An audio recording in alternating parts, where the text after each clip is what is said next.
அனைவருக்கும் வணக்கம். ஓவர் திங்கிங்னா என்ன? நான் ஒரு விஷயத்தை யோசிக்க கூடாது அப்படின்னு நினைக்கிறேன். ஆனா அது என்னால யோசிக்காம இருக்க முடியல. அத பத்தி யோசிக்க கூடாது அப்படின்னு நினைக்க தான் இன்னும் அதிகமா அதையே நினைக்கிறேன். இதனால எந்த வேலையையும் சரியாக செய்ய முடியல. மனசு ரொம்ப பாரமா இருக்கிற மாதிரியே இருக்கு. சரியா தூக்கம் கூட வரமாட்டேங்குது அப்படின்னு புலம்புற எல்லாத்துக்கும் இந்த கதை ஒரு முற்றுப்புள்ளி வைக்கும்.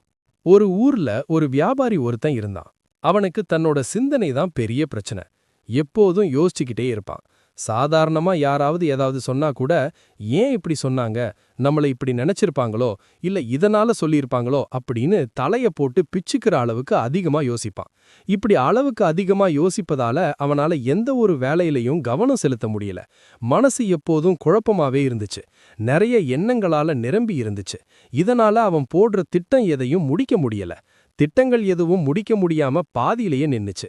சரியான முடிவெடுக்க முடியல. அவனோட வியாபாரமும் தேய ஆரம்பிச்சு. எவ்வளவு முயற்சி செஞ்சாலும் அவனோட சிந்தனையில இருந்து வெளியே வர முடியல. அவன் சிந்தனைக்குள்ளேயே சிக்கிக்கிட்டே இருக்கிற மாதிரி உணர்ந்தான். சில நேரம் அவனோட எண்ணமே அவனை நிம்மதியா இருக்க விடல. பயமும் கவலையும் அதிகமாயிடுச்சு. ஒரு நாள் இதை தாங்க முடியாம நகர எல்லைக்கு வெளியே காட்டுல வாழ்ந்திருந்த ஒரு துறவிய பார்க்க போனான். அவரை பார்த்ததும் வணங்கி, குருவே, என் மனசு ரொம்ப கவலையா இருக்கு. ஒருபோதும் சிந்திப்பதை நிறுத்தவே மாட்டேங்குது. என்ன செய்யறது அப்படின்னு தெரியல. ஏதாவது வழி சொல்லுங்க அப்படின்னு கேட்டான். துறவி அமைதியா கேட்டாரு. பதில் சொல்லாம எழுந்து, வா நம்ம ஆற்றுக்கு போலாம், அங்க போய் பேசலாம் அப்படின்னு சொல்லிட்டு கிளம்பினார். இருவரும் நடக்க ஆரம்பிச்சாங்க. வழியில ஒரு வயலை கடந்து போனாங்க. அங்க பூசணிக்காய் பயிர் செய்யப்பட்டிருந்தது. துறவி அங்க நின்னு ஒரு பூசணிக்காயை எடுத்துக்கிட்டு மீண்டும் நடக்க ஆரம்பிச்சார். ஆற்ற அடைந்ததும் இடுப்பு வரையில நீருக்குள் இறங்கினார். அந்த வியாபாரியும் அவரை பின்தொடர்ந்தான். எதுவுமே பேசாம துறவி அந்த பூசணிக்காய தண்ணீருக்குள் தள்ளினார். ஆனா அது மீண்டும் மேல மிதந்து வந்தது. அவர் மறுபடியும் தள்ளினார். மீண்டும் மேல வந்துச்சு. இப்படியே பல முறை செஞ்சாரு. அத பார்த்த அந்த வியாபாரி, குருவே என்ன பண்றீங்க? துறவி, இந்த பூசணிக்காய மூழ்கடிக்க முயற்சிக்கிறேன். ஆனா அது திரும்பவும் மேல வருது. ஏன் தண்ணியில மூழ்க மாட்டேங்குது?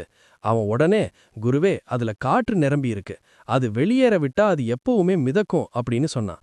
துறவி லேசா சிரிச்சு, சரியா சொன்ன. பூசணிக்காய பிடித்து, இது உன் மன மாதிரிதான். நீ எண்ணங்களை தள்ள முயற்சி பண்ணினா அவை மீண்டும் திரும்பி வரும். அதை திரும்ப திரும்ப கஷ்டப்படுத்தினா இன்னும் வலிமையாக மாறும். பூசணிக்காய அவன்கிட்ட கொடுத்தார். இந்த பூசணிக்காயோட காற்று தான் உன்னோட மனசுல நீ சேர்த்த நினைவுகள், பயங்கள், கவலைகள் எல்லாம். நீ இந்த பூசணிக்காயை இரண்டாக அறுத்து அதுல இருக்கிற காற்றை வெளியே விட முடியும். ஆனா உன் மனசு அப்படி செய்திட முடியாது. அவன் யோசிச்சு குழப்பமா இருந்தான். பிறகு கேட்டான், அப்படின்னா இந்த எண்ணங்களை எப்படிதான் அகற்றுவது? துறவி பூசணிக்காய விட சொன்னார். அது மெதுவா மிதந்து நகர ஆரம்பிச்சது. அதை காட்டி, நான் என்ன செய்தேன்? தள்ளுவதை நிறுத்திட்டேன். சாதாரணமா அது போக அனுமதிச்சேன். பாரு, அது தானா போகுது. உன்னோட மனசுல வரும் எண்ணங்களும் அப்படிதான். நீ அவைகளோட போராடினா அது இன்னும் வலிமையாகும். ஆனா நீ அமைதியா கவனிச்சா, எந்த எதிர்ப்பும் காட்டாம இருந்தா அது தானா விலக ஆரம்பிக்கும் அப்படின்னு மென்மையாக சொன்னார். அவன் இப்பதான் புரிஞ்சுக்கிட்டான். ஆஹா, இதுதான் விஷயமா? குருவே, எனக்கு ஒரு நல்ல வழி காட்டினீங்க. ரொம்ப நன்றி. நீங்க மட்டும் சொல்லலனா நான் என்ன ஆயிருப்பேன்னு தெரியாது அப்படின்னு நன்றி சொல்லிட்டு கிளம்பி போனான். அந்த நாள்ல இருந்து அவன் சிந்தனையோட சண்டை போடல. எந்த ஒரு கவலை சிந்தனை மனசுல வந்தாலும் ஒரு பார்வையாளரை போல அமைதியா கவனிச்சான். மெதுவா எண்ணங்களோட சக்தி குறைய ஆரம்பிச்சுது. மனம் அமைதி அடைந்தது. வேலையில கவனம் திரும்பிச்சு. வேலையும் வளர்ச்சி அடைய ஆரம்பிச்சுது. நம்ம மனத்தோட சண்டை போட்டா அது அமைதி அடையாது.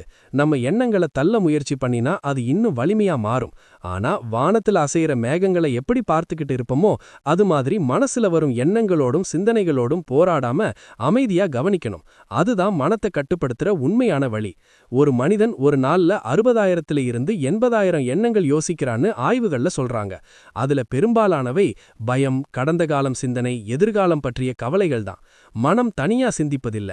நாம மனசுக்குள்ள என்ன விதைத்து வைக்கிறோமோ அதைத்தான் சிந்திக்குது.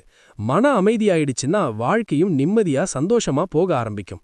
ஒருவரின் உண்மையான வலிமை வெளி உலகத்தை கட்டுப்படுத்துவதில் இல்ல, உள்ளே இருக்கும் மன உலகத்தை கட்டுப்படுத்த கற்றுக்கொள்வதுதான். அதுதான் மிகப்பெரிய சக்தி.